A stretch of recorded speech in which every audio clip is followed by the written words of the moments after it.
Le parquet national financier tente-t-il de s'immiscer dans la vie politique? La question se pose après l'ouverture d'une enquête hier contre Édouard Philippe pour détournement de fonds. Aujourd'hui, une autre enquête pour le même motif contre Dominique de Villepin dans l'affaire des statuettes qui lui ont été offertes lors de son passage au Quai d'Orsay.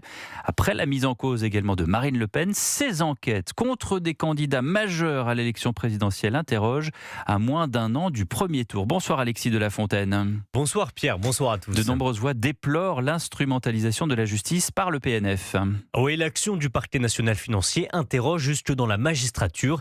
Béatrice Brugère, secrétaire générale d'Unité Magistrat, souhaite le réformer. Il a beaucoup de pouvoir.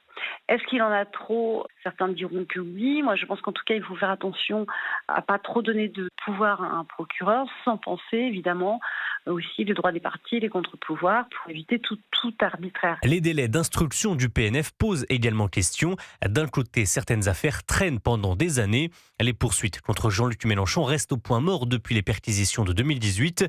L'enquête sur la gestion socialiste de la mairie de Paris n'a été ouverte qu'après le second tour des municipales. Et de l'autre, le PNF peut se montrer particulièrement rapide, quelques semaines seulement pour mettre en examen François Fillon ou encore pour instruire des dossiers visant Édouard Philippe et Dominique de Villepin à l'approche des présidentielles. Pour Régis de Castelnau, avocat et auteur d'une justice politique, c'est à cause d'une dérive militante. Le fait qu'il se réanime à cette occasion la perspective de cette présidentielle, ça n'est pas normal. On attendrait un peu de réserve. Plusieurs élus comme Éric Ciotti demandent désormais sa suppression. Merci Alexis de La Fontaine du service politique d'Europe 1.